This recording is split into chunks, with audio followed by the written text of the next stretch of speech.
Hari ini kita akan mempelajari analisis faktor. Apa bedanya analisis faktor sama yang kemarin? Jadi sebenarnya kan analisis faktor, ya, analisis faktor kan gini.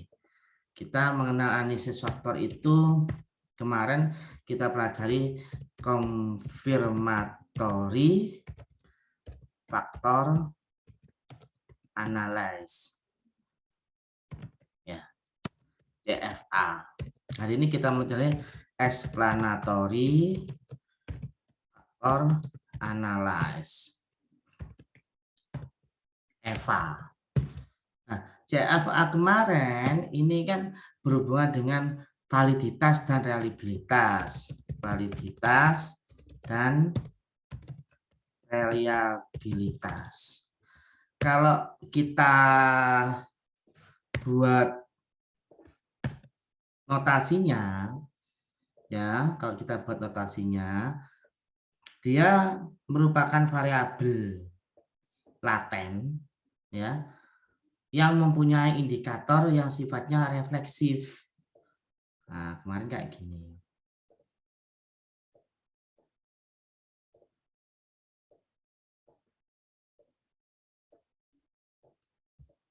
Misalkan kita punya 3 indikator.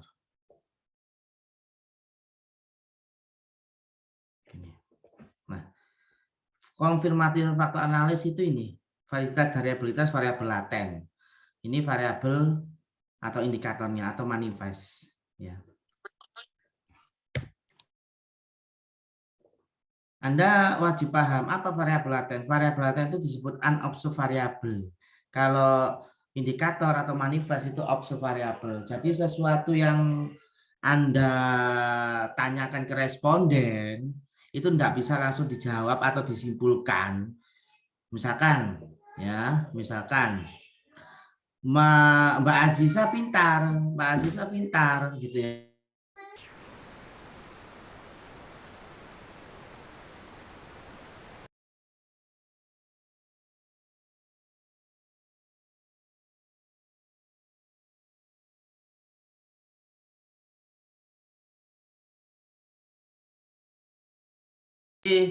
Mbak Aziza pintar membutuhkan beberapa pendukung untuk menyimpulkan Mbak Aziza pintar. Tapi kalau ditanya Mbak Aziza IPK-nya berapa, langsung bisa dijawab 3,7. Rata-rata UNAS-nya berapa? 9,5. IQ-nya berapa? 110. Nah, ini sesuatu yang langsung bisa dijawab, ini manifest. Observed variable. Di sini posisinya sebagai indikator. Sesuatu yang nggak langsung bisa dijawab, ini disebut variabel laten atau konstruk, ya. Jadi IPK, terus habis itu tadi rata-rata UNAS, terus habis itu nilai IQ merefleksikan variabel pintar. Nah, posisinya sekarang explanatory faktor analysis, ya. Hari ini kita pelajari explanatory faktor analysis. Ini disebut refleksif, ya, merefleksikan. Kalau ini formatif, membangun, ya. Formatif membangun. Nah, gini.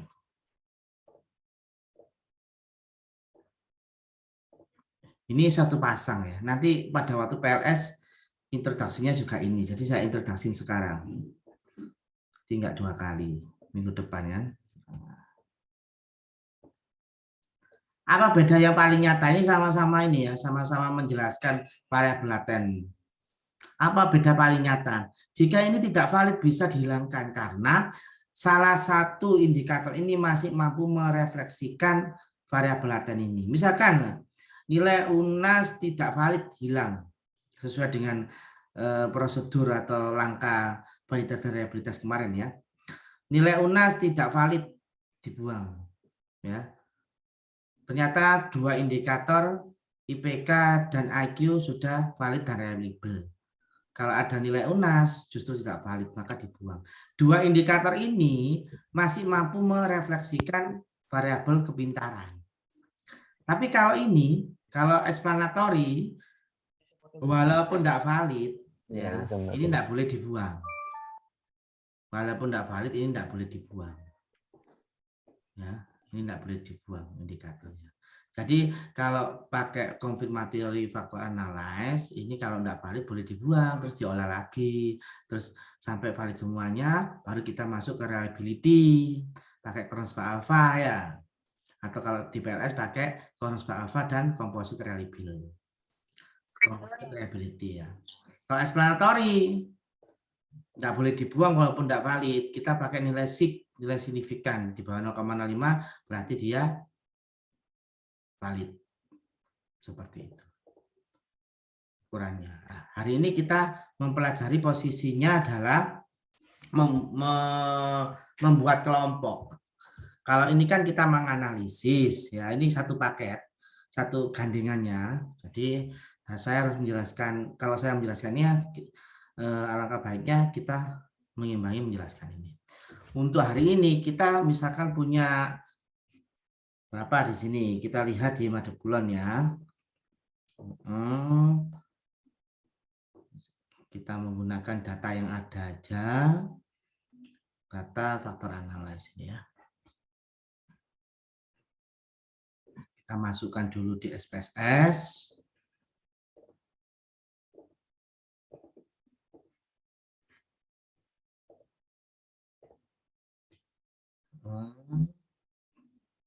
Datanya ada di mana? Datanya ada di download ya. Data downloadnya mana? Apakah sudah ke download? Kita lihat dulu. Latihan halaman 65 enggak ada loh. Oke. Kita masuk ke dokumen. Ini.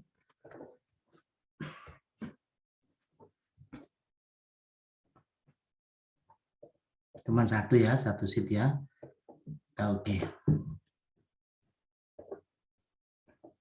Kita dapat datanya ini ya.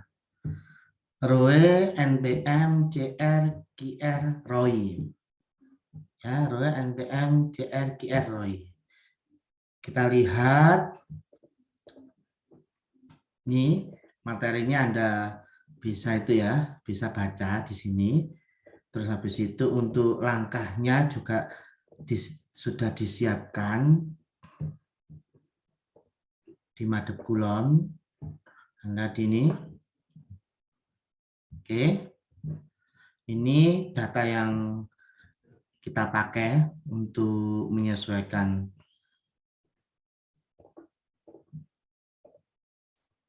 materi yang sudah tertulis di madep kulon. Kita pakai data SPSS. Download. Belum terlihat. Coba kita lihat. Apakah sudah ke download? Data faktor, masukkan sini ya. Saya klik langsung aja dari sini.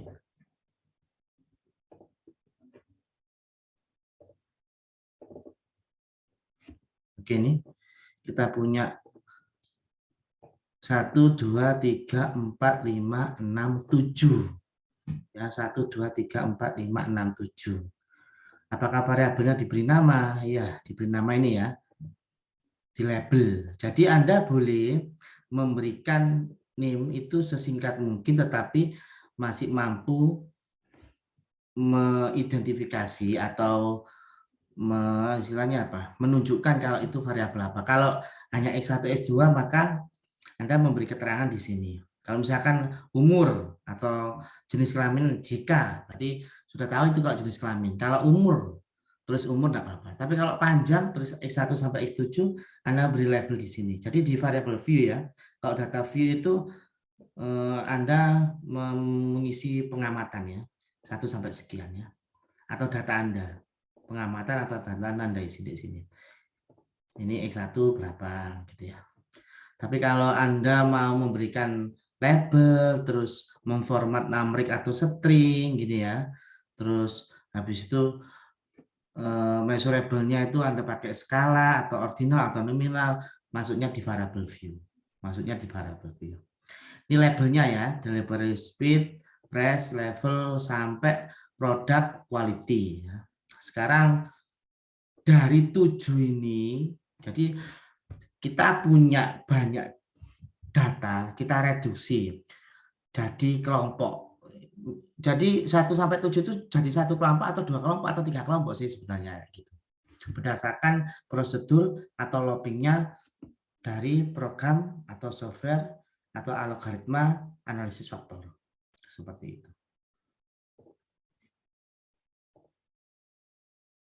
Jadi di mana tadi? Untuk ini ya.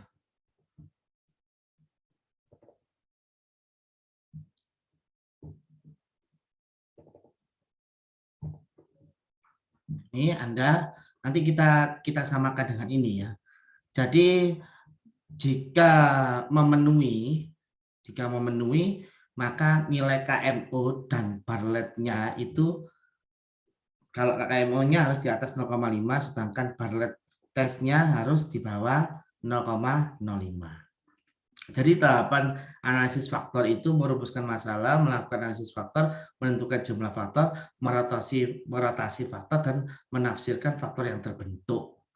Maksudnya apa sih? Maksudnya kalau merumuskan masalah kan Anda sudah ini ya, sudah istilahnya mentabulisasi data, terus akhirnya Anda sudah mempunyai bayangan nanti kalau terbentuk faktor 1, faktor 2 dinamakan apa, kayak gitu. Terus melakukan analisis faktor sesuai dengan tahapan. Tahapannya sudah ada juga di sini ya, tahapan step by step faktor analysis. Ini sudah ada juga step by step-nya. Ini saya gabung di sini jadi satu aja ya. Saya buka sekalian.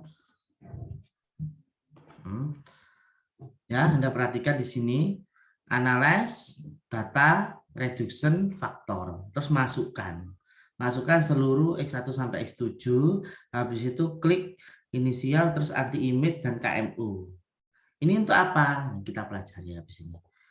Oke, kita punya data ini, data analisis faktor 1 sampai 7 ini ya. Jika banyak seperti ini ya, jika banyak seperti ini, maka nanti pada waktu di output, kalau cuma satu sheet, Anda analisis di output tidak masalah, karena reverse-nya ya di sheet itu aja. Di kertas kerja yang dituju ya cuma satu kertas kerja. Tapi kalau kertas kerjanya banyak kayak gini, maka nanti pada waktu pengolahan kan muncul di output. Olah lanjut tak boleh dilanjutkan di output, harus kembali ke kertas kerja. Analyze reduction skill ya. Kita mau cari reduksi mana? Dimensi reduksi ya, faktor. Anda masukkan X1 sampai X7 ya. Terus Anda klik deskripsinya, KMO sebagai ukurannya ya, harus lebih dari 0,5 sedangkan Bartlett-nya harus kurang dari 0,05. Anti image ya. Anti image nanti pakai 0,3 ya. Continue, ekstrasnya itu biarkan tetap seperti itu, rotasinya kita pakai Varimax ya, skornya tetap kita nggak usah simpan. Kalau Anda mau simpan ya nggak masalah ya. Opsinya sort by size ya, sort by size. Oke, kita selection variable enggak ini ya, kita oke. Ini pakai ini ya, value-nya berapa? Oke.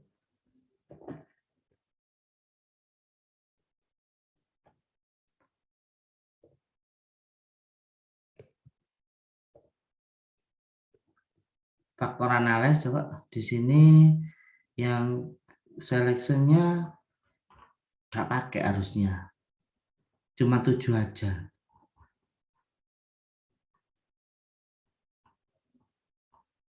Kita ngikuti biar hasilnya nanti sama ya. Kita buktikan hasilnya sama. Kita nggak pakai ini aja. Seleksi variabelnya kita nggak pakai. Kita oke ya. Kita hanya mencoba untuk membuat faktor ini menjadi berapa faktor sih dari 7 indikator ini ya, atau 7 variabel manifest ini ya. Kita oke. Kita lihat Ini foto ini 1, 2, 3 ya. Coba kita lihat di outputnya. Outputnya ya. Anda lihat KMO-nya tidak memenuhi ya.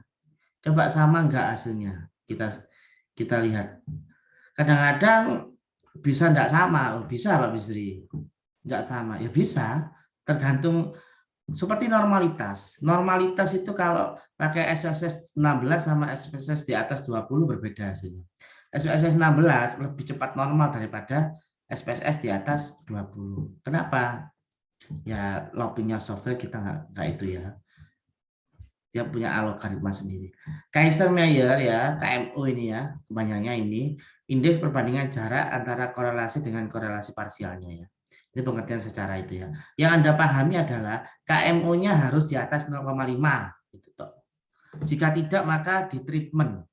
Cara treatmentnya apa? Cara treatmentnya kita lihat anti image. Cara treatmentnya kita lihat anti image. Jadi lihat KMO, oh tidak memenuhi, langsung di treatment anti image-nya. Anti image-nya kita lihat di output ya. Anti image-nya output mana? Oke, anti image yang ini ya. Anda perhatikan. Anti image korelasinya gini seret. Di bawah perhatikan. Ini di bawah 0,3 adalah service ya. Di bawah 0,3 service. Maka service dihilangkan sesuai dengan ini. Sama enggak nilainya? 3,4, 3,30 sama ya, persis ya. Oke. Servisnya 2,8. Karena di bawah 0,3 maka servis dihilangkan. Servis dihilangkan, maka servis dibuang. Maka kita ulangi pengolahannya. Kita ulangi pengolahannya. Ini ya. Biar enggak double. Ini untuk tugas ya. Ini untuk latihan. Ini double. Terus ini ya. Oke, kita lanjutkan ya. Karena anti image-nya itu tadi itu ini kurang dari 3 maka servis dihilangkan. Servis itu termasuk X1, 2, 3, 4, 5, 5 ya. Kita ulangi. Nah, ini kita punya untitled atau beberapa kertas kerja. Ya, kita punya beberapa kertas kerja. Misalnya ya. Kita punya 2 kertas kerja di mana terdiri dari Roy dan Roy untuk kertas kerja pertama, untuk kertas kerja kedua X1 sampai X7 ya. Jadi pada waktu mengolah Anda tidak boleh output langsung Anda analyze dimensi reduktif atau tidak boleh. Anda harus kembali lagi ke kertas kerja. Tapi kalau satu tidak apa-apa. Jadi kertas kerja yang Anda buka satu, itu oke Anda lanjutkan tidak apa-apa di output. Tapi kalau enggak, kalau lebih dari satu maka Anda kembali lagi ke kertas kerja, analyze dimensi reduction faktor. Ya, dimensi reduction faktor. Anda buang servis karena anti image-nya di bawah 3. Terus Anda oke lagi. Klik. Sekarang kita lihat untuk output-nya. KMO-nya terpenuhi di atas 0,5. Ya. Kalau KMO-nya terpenuhi ya sudah.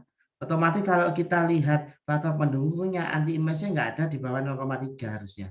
Semuanya kita lihat yang di AA ini ya, yang label atasnya A 0,721 ini ya, 0,787 tidak ada ya, paling kecil 0,32. Selanjutnya kita lihat ya total varian explained ya, yang menjelaskan total varian. Anda bisa lihat, bisa kita cocokkan juga di hasilnya. Di sini sama 0,665 di atas 0,5 dan anti image-nya sudah mendukung, tidak ada yang di bawah 0,3. Anda lihat sekarang total varian. Total variannya, perhatikan di situ. Sama enggak? 2,513. Kita lihat di sini outputnya. Sama ya? Sama. Oke, sekarang kalau kita buat satu komponen ya, maka satu komponen itu istilahnya satu kelompok 1, kelompok 2, kelompok 1 ya. cuma menjelaskan 41%. Kalau kita buat kelompok 2 sudah 70%. Nah, di sini terbentuk ya mengikuti hasilnya dari output SPSS, ini terbentuk berapa kelompok? 2 kelompok. Kelompok 1 dan kelompok 2. Ya, kelompok 1 dan kelompok 2. Sama enggak di sini? Sama ya, ini terbentuk kelompok 1 dan kelompok 2. Sekarang untuk melihat, menentukan dia masuk kelompok mana, itu kita lihat besarnya korelasi. Kita lihat besarnya korelasi. Ya, kita lihat besarnya korelasi di sini. Kita lihat di rotasi komponen matriks ya. Kita lihat di rotasi komponen matriks di sini. Price, delivery, product quality, price level ya. Berada pada kelompok 1. Ya. Sales force sama manufaktur berada di kelompok 2. Melihatnya di mana? Melihatnya seperti ini ya. Kita tanpa melihat tanda ya. Korelasi kan Anda sudah paham korelasi. Korelasi itu negatif positif itu menunjukkan dia berlawan arah atau searah. Tapi nilainya itu yang dilihat adalah besar nilainya ini. Jadi korelasi kan pada waktu Anda kita mempelajari korelasi kan kita bagi beberapa ya. Kita menggunakan literaturnya Guilford ya. Jadi korelasi kita punya positif dan negatif ya. Kalau positif itu searah, kalau satunya naik ikut naik, tapi kalau negatif itu berlawanan arah. Berlawanan arah. Satunya naik, satunya turun dan sebaliknya. Jadi kalau kita punya X1 dan X2 itu korelasinya positif. Kalau X1 naik, X2 naik, X1 turun, X2 turun. Ya. Tapi kalau negatif X1 naik, X2 turun. Kalau S2 naik, X1 turun. Kalau S1 turun, S2 naik. Atau S1 naik, S2 turun. Selalu berlawanan arah. Bukan berarti kalau negatif itu sama-sama turun, enggak ya. Kalau sama-sama itu positif. Sama-sama turun atau sama-sama naik. Tapi kalau negatif, dia berlawanan arah. Nah, kita punya ukurannya, kalau di bawah 0,2 ya, sangat lemah ya. Kayak Guilford ya. Kalau antara 0,2 ya sampai 0,4 ya. Itu berarti dia lemah ya. 0,4 sampai 0,6 cukup ya. 0,6 sampai 0,8 kuat. Di atas 0,8 sangat kuat gitu ya. Atau lihat kalau kita lihat ini ya. Kalau kita lihat hasilnya ini, kita bisa bandingkan lah. Price flexibility ini ikut mana? Dia otomatis ikut yang karena ini lebih kecil toh. Nilainya dia rotasi komponen matriksnya di apa? Di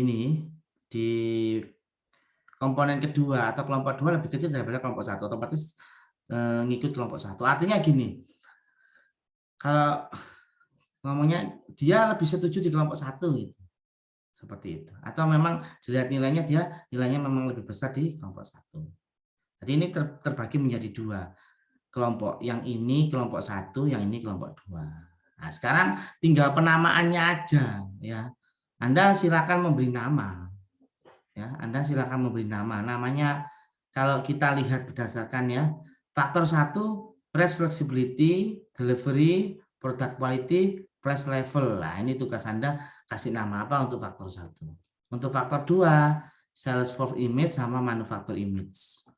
Anda kasih nama apa? Seperti itu. Oke, hanya seperti itu ya untuk memfaktorkan atau mengelompokkan data yang begitu banyak, dia cenderung kemana. Ini hampir sama dengan ANOVA ya. Kalau hampir sama dengan ANOVA, tapi ANOVA kan analysis of variance dia uji beda lebih dari 2 sampel. Ya, uji beda dari 2 sampel. Nanti kita kalau di ANOVA kan kita bisa lihat homogenusnya. Dia sebenarnya tolak dan terima itu artinya gini, kalau rata-ratanya sama, kalau kita lihat gajinya misalkan ya, gaji kalau di perbankan ya, gaji marketing, marketing sales lah, atau sales itu setara dengan ini ya, SP salesperson itu setara dengan teller, setara dengan apa namanya CS ya. Ini kalau di BRI itu level 3 namanya. Atau dimasukkan lagi FO atau mantri. Yang kredit untuk FO kan mencari funding officer, mencari nasabah. Kalau mantri kan biasanya kredit-kredit yang di bawah 100 juta gitu ya. Ini kalau Anda olah gajinya mungkin jadi 1. Jadi artinya tidak ada perbedaan yang signifikan. Tetapi kalau Anda masukkan di sini grade 5, ya grade 5 misalkan analyze ya, analyze grade 5 atau senior analyst grade 9 atau kepala unit grade 7 kayak gitu. Nanti kita olah maka bisa ini ya, bisa terlihat perbedaannya. Oh, ternyata heterogen. Jadi berapa kelompok? Sebenarnya hampir sama di ANOVA itu akan membentuk berapa kelompok. Cuma di ANOVA lebih cenderung kesimpulannya beda atau enggak. Kalau di sini untuk analisis faktor dia mengelompok jadi berapa kelompok. Coba kita case study itu kita olah sebentar ya, klik gitu ya. Sebenarnya kan cuman gini doang ya untuk pengolahannya. Share-nya masih di itu tuh. Analyze, terus dimensi reduction, faktor analyze, tinggal dimasukkan aja atau ini. Terus habis itu ekstrasinya nggak usah, deskriptifnya anti image KMU, terus rotasinya kita pakai Varimax. Skornya sebenarnya nggak disimpan juga nggak apa-apa. Kita oke ya. Kita lihat outputnya. Coba kita lihat outputnya. Ternyata KMU-nya mana KMU-nya? KMU-nya sudah bagus di sini. Otomatis anti image-nya sudah terpenuhi semua di atas 0,3. KMU-nya juga di atas 0,5. Ya sudah. Ternyata dia hanya satu kelompok. ROE, NPM, JR, QR, ROE. Kira-kira apa ya ini? ROE, NPM, JR, QR, ROE ini adalah ukuran dari apa? Profitabilitas. Ya sudah. Kalau dilihat di sini coba. Sebentar ya, saya lihat dulu. Bentar. ROE, NPM, ada JR ya, ada QR ya, bentar. Kalau dilihat dari rotasinya,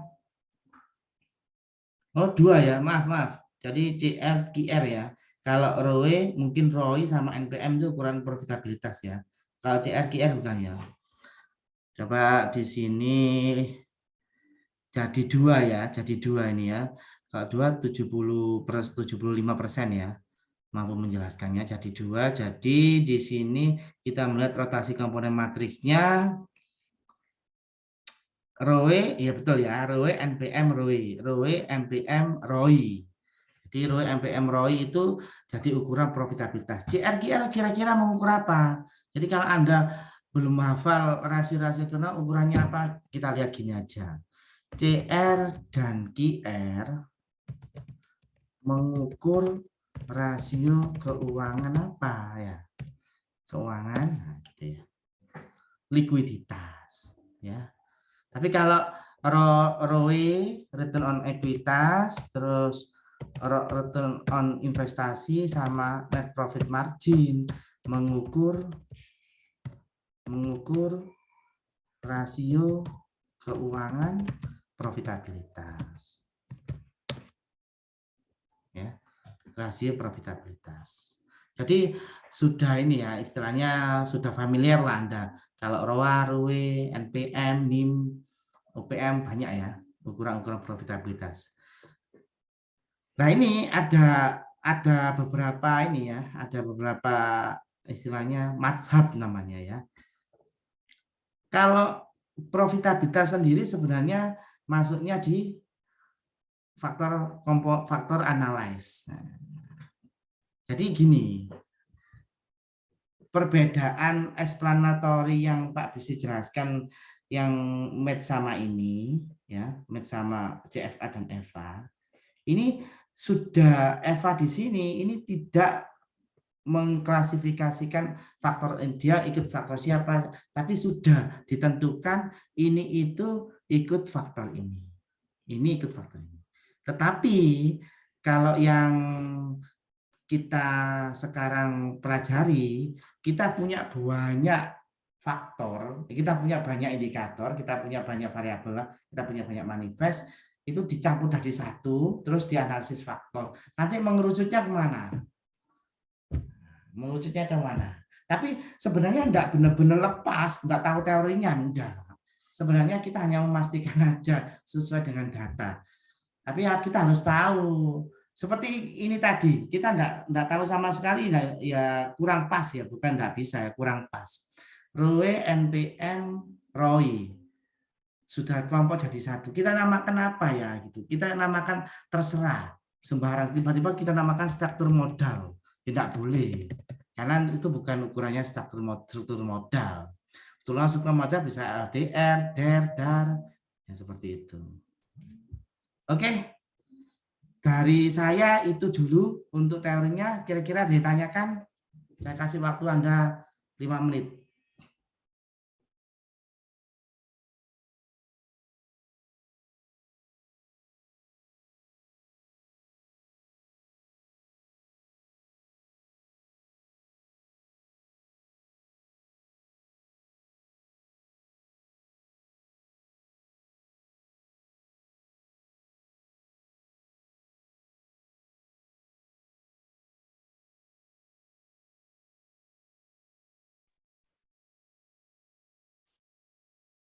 Ya, Mbak Safina kira-kira ada ditanyakan?